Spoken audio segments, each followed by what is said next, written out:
Hello friends. आज हम बात करेंगे सेक्शन 6 ऑफ कॉन्ट्रैक्ट एक्ट के बारे में। तो सेक्शन 6 ऑफ कॉन्ट्रैक्ट एक्ट क्या बोलता है कि रिवोकेशन कैसे होता है ना। Revocation how made. अब रिवोकेशन कैसे होता है, तो पहली बात तो हम बात करते हैं कि रिवोकेशन एक्चुअल में होता किसका किसका है। पहली बात तो रिवोकेशन होता क्या है। रिवोकेशन इज कैंसिलेशन, मतलब कि कैंसिल कर देना। हम पीछे हट गए, जो चीज़ हम करने वाले थे अब हमें वो चीज़ नहीं करना, मतलब हम पीछे हट गए, अब हम उस चीज़ को कैंसिल करना चाह रहे हैं। तो रिवोकेशन प्रपोजल का होता है ना। रिवोकेशन एक्सेप्टेंस का भी होता है ना। पर क्या रिवोकेशन प्रॉमिस का होता है? तो इसका आंसर है नहीं। एक बार अगर प्रपोजल प्लस एक्सेप्टेंस मिलकर अगर प्रॉमिस बन गया तो फिर अब रिवोक नहीं हो सकता। रिवोक कब हो जाएगा? रिवोक मतलब कैंसिल, है ना। अगर हम इसको नॉर्मल हिंदी भाषा में बात करें या नॉर्मल वर्ड में बात करें तो इसका मतलब ख़त्म करना। ख़त्म करना मतलब कि हम जो करने वाले थे अब हम उससे पीछे हट रहे हैं, पीछे हट जाना उससे, अब हम नहीं करना चाह रहे वो चीज़। ठीक है, हमने कोई चीज़ प्रपोजल दिया किसी को कि तुम मेरी गाड़ी खरीदो, ठीक है, इतने रुपए में, 1 लाख रुपए में, 2 लाख रुपए में, तो दैट इज़ प्रपोजल। एक्सेप्टेंस है, अच्छा ठीक है मैं खरीदता हूँ तुम्हारी गाड़ी 1 लाख रुपए में, ठीक है। तो ये हुआ एक्सेप्टेंस। अब प्रपोजल भी हो गया, एक्सेप्टेंस भी हो गया, और प्रपोजल और एक्सेप्टेंस मिलाकर कितना क्या हो जाता है? प्रॉमिस हो जाता है। पर लेकिन अब रिवोक नहीं हो सकता। अब जब दोनों तरफ से हो गया तो अब रिवोक नहीं हो सकता। रिवोक होगा कब? रिवोक तब होगा जब प्रपोजल बनने, बहुत कुछ कंडीशंस है मतलब इसकी, ठीक है। तो रिवोक सिर्फ प्रपोजल का हो सकता है या एक्सेप्टेंस का हो सकता है। इधर हम देखते हैं कि प्रपोजल का कैसे रिवोक होता है। इस सेक्शन में हम प्रपोजल के रिवोकेशन की बात करेंगे कि प्रपोजल का कैसे रिवोक हो सकता है। प्रपोजल मतलब कि इस इंसान ने बोला कि मेरी गाड़ी तुम 1 लाख में खरीद लो, ठीक है। अब इसको 1 लाख में नहीं बेचना है इसको, ठीक है। इसको बेचना ही नहीं है गाड़ी, 1 लाख छोड़ो, 2 लाख छोड़ो, 3 लाख छोड़ो, इसको अब गाड़ी ही नहीं बेचना है। तो वो प्रपोजल से अब रिवोक करना चाह रहा है, पीछे हटना चाह रहा है, कैंसिल करना चाह रहा है। तो अब कैसे करेगा वो, स्टेप क्या है करने का, ठीक है, वो किस किस तरीके से कर सकता है रिवोक। तो इसके भी 4 पॉइंट्स हैं। आप जैसे देख सकते हैं बेयर एक्ट में 4 लिखा पॉइंट है। तो पहला पॉइंट क्या बोलता है? पहला पॉइंट बोलता है कि अगर हम उसको डायरेक्ट बता दें, मतलब कि एक जो प्रपोजर है, मतलब कि ए ने डायरेक्ट एक्सेप्टर को, एक्सेप्टर मतलब जिसने एक्सेप्ट किया, उसने डायरेक्ट बी को बता दिया कि मुझे अब अपनी गाड़ी नहीं बेचनी, 1 लाख में, 2 लाख में, 3 लाख में, अब मुझे अपनी गाड़ी बेचनी ही नहीं है। बी ने मान लिया, ठीक है मत बेचो, ठीक है। तो ये रिवोक हो जाएगा। पहला तो पॉइंट ये हो गया। दूसरा पॉइंट क्या है?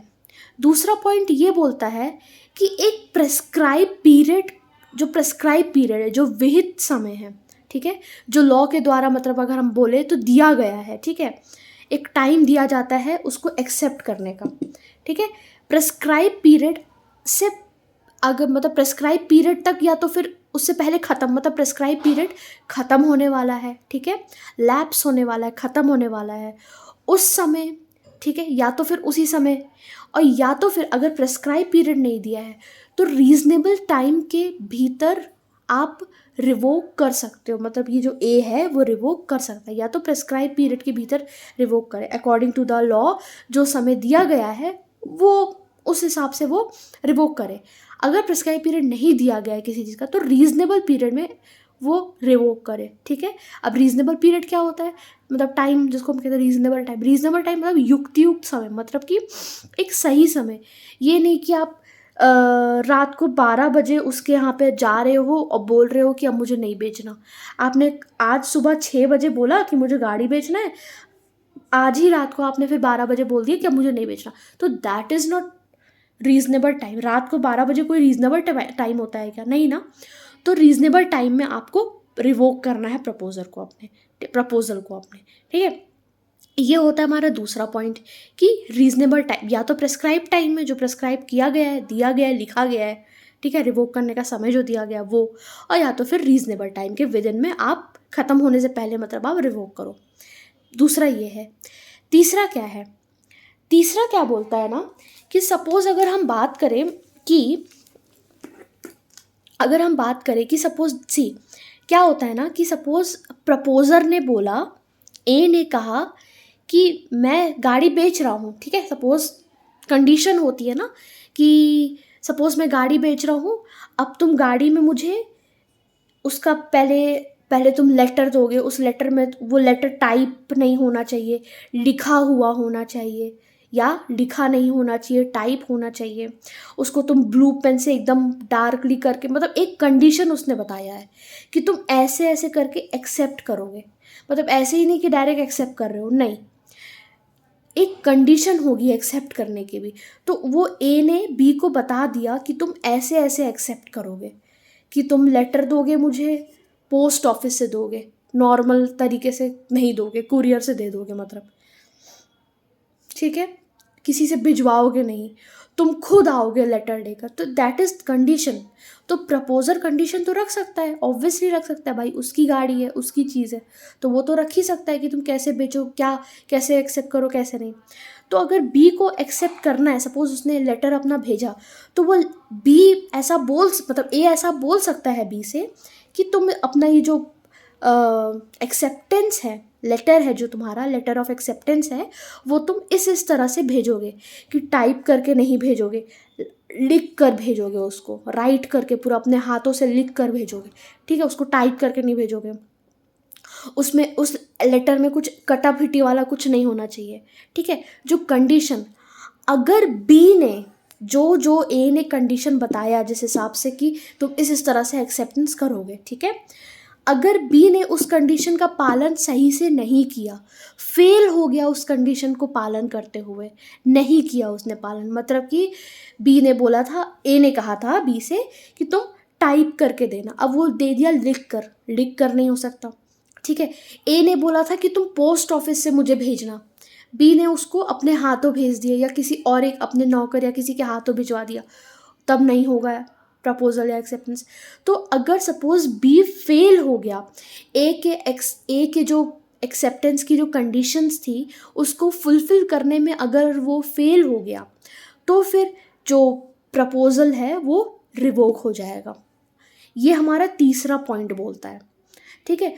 अब हमारा चौथा पॉइंट क्या बोलता है कि सपोज अगर जो प्रपोजर है, मतलब ए सपोज इसकी या तो डेथ हो गई या ये पागल हो गया, इंसेनिटी है ना, या ये पागल हो गया या इसकी मृत्यु हो गई, डेथ हो गई इसकी, तो भाई अब तुम किसको क्या एक्सेप्ट करोगे, ठीक है। अगर एक्सेप्ट करोगे भी तो क्या करोगे, पर ये डेथ और इंसेनिटी कब, मतलब कि बी के एक्सेप्ट करने से पहले अगर इसके तक आ गई ये इन्फॉर्मेशन किसी के तीसरे इंसान के द्वारा या इसके किसी फैमिली मेम्बर के द्वारा कि ए अब इस दुनिया में नहीं रहा या ए पागल हो गया, ये बी के एक्सेप्ट करने से पहले आ गई, पहले मैंने बोला पहले, ठीक है, पहले comes before the acceptance, comes to the knowledge of B before acceptance, accept अभी किया नहीं था, करने जा रहा था, हम बोल सकते हैं। जैसे कि सपोज ये सोचा कि अगले 4 तारीख है, तो 4 तारीख को मैं अगले दिन एक्सेप्टेंस जो लेटर है वो मैं पोस्ट ऑफिस में डाल दूंगा, ठीक है, जाऊंगा डालने के लिए, कुरियर से भिजवा दूंगा। अब 3 तारीख को इसको पता चल गया बी को कि A is no more, A is dead और ए बिकम्स इनसेन पर्सन, 3 तारीख को इसको पता चला। अब बी जो एक्सेप्टर है, अब इसका जो रिवोक कर सकता है, मतलब ए रिवोक कर लिया, ठीक है, ये पागल हो गया या मर गया तो ये रिवोक कर लिया। पर लेकिन अगर हम बात करें कि 4 तारीख को इसने सोचा था एक्सेप्ट करने का, मतलब कुरियर में भेजने का, ठीक है, इसको अब 3 की जगह नहीं, इसको अब 5 को पता चल रहा है, 3 को नहीं, इसको 5 को पता चल रहा है, बाद में पता चला इसको कि जिसको मैंने एक्सेप्टेंस लेटर भेजा है, कि उसका प्रपोजल मैंने एक्सेप्ट किया, जिसको मैंने भेजा वो ऑलरेडी मर चुका है या पागल हो गया। अब क्या, अब बी के पास क्या ऑप्शन है, तो इसमें ना 2 चीज़ आता है। 2 चीज़ कैसे, अगर उसको बाद में पहले ही पता चला तो रिवोक है, पर अगर बाद में पता चले तो रिवोक तो नहीं होगा, तो अब क्या होगा? तो अब क्या करते हैं, इसमें हम दो चीज़ बात करते हैं। अगर बाद में पता चला बी को पता चला कि ए इज़ नो मोर, ठीक है, या ए पागल हो गया, बाद में बी को पता चला एक्सेप्ट करने के बाद, ठीक है, कुरियर डाल दिया, सब डाल दिया, अब पता चल रहा है। तो दो ऑप्शन मतलब दो चीज़ है इसमें। अगर कोई चीज़ पर्सनल स्किल पे उसकी थी, पर्सनल स्किल मतलब कि उससे वो गाना गवाने वाला था, मतलब उसने वो एक्सेप्ट किया था, डांस करवाने वाला था, मतलब एक पर्सनल पेंटिंग करवाने वाला था, उसकी मृत्यु हो गई, तो अब कैसे करेगा? तो अब तो कॉन्ट्रैक्ट वॉइड हो जाएगा, कोई अब फ़र्क ही नहीं पड़ता, जब वो मर गया तब वॉइड हो गया, इसका कोई इन्फोर्समेंट नहीं होगा, इस कॉन्ट्रैक्ट का कोई इन्फोर्समेंट नहीं होगा अगर पर्सनल स्किल पर बेस्ड था वो। लेकिन देयर इज़ एन एक्सेप्शन, ये अगर कमर्शियल पर्पस पे था, मतलब बिजनेस, मतलब कि अगर सपोज ए ने बोला था कि गाड़ी, या ए ने बोला था कि चावल मैं आपको 10 किलो का 100 रुपीज़ में दूंगा, ठीक है, तो ये कमर्शियल पर्पस है। तो अब क्या? तो अब ये है कि जो ए का एलआर था, एलआर मतलब लीगल रिप्रेजेंटेटिव, ठीक है, हम उसको चाइल्ड के तौर पर बात कर सकते हैं। तो जो ए का जो एलआर था, अब उसको कॉन्ट्रैक्ट का इन्फोर्समेंट करना होगा, ठीक है। ये कब की बात कर रही हूँ कि बी ने एक्सेप्टेंस लेटर डाल दिया, उसके बाद आया, उसको पता चला कि ए तो मर गया या ए पागल हो गया। ये मैं तब की बात कर रही हूँ, मैं बाद की बात कर रही हूँ। पहले की तो ठीक है, अच्छी बात हुई कि पहले पता चल गया, उसका एक्सेप्टेंस लेटर पहले एक्सेप्ट होने से ही उसका पहले ही रिवोक हो गया, तो अब तो कोई बात ही नहीं है। पर अगर बाद में पता चला तो क्या? बाद में पता चलेगा तो अगर पर्सनल स्किल पर बेस्ड था तो फिर ये बोलता है कि अब कॉन्ट्रैक्ट का इन्फोर्समेंट नहीं हो सकता and the contract becomes, I said becomes void. जो संविदा है वो शून्य हो जाएगी, अब उसका इन्फोर्समेंट हो ही नहीं सकता। But in law there are many and many exceptions, है ना। तो फिर अब हम इसकी एक्सेप्शन की अपवाद की बात करते हैं, ठीक है। ये हो नहीं सकता, पर अब कब होगा? तो कमर्शियल पर्पस में होता है कि अगर सपोज ए ने बी को चावल बेचने का करार किया था, संविदा की थी, ठीक है, एग्रीमेंट किया था, कॉन्ट्रैक्ट किया था, ए ने बी को चावल बेचने का संविदा किया था, तो ये है कमर्शियल पर्पस पे बेस्ड।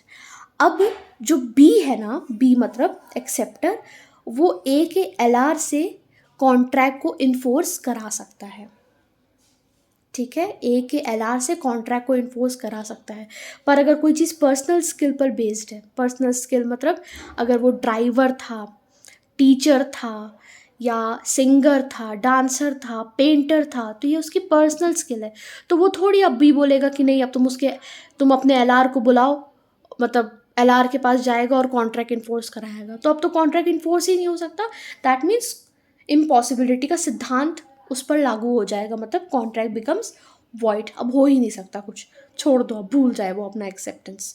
लेकिन कमर्शियल पर्पस में होता है कि अगर बाद में पता चला तो बी ए के एलआर से कॉन्ट्रैक्ट इन्फोर्स करा सकता है कि अब तुम्हारे पापा, मतलब तुम्हारे पिता अगर इंसेन हो गए हैं या डेथ हो गई है उनकी, तो अब तुम मुझे चावल बेचो, क्योंकि तुम्हारे पिता ने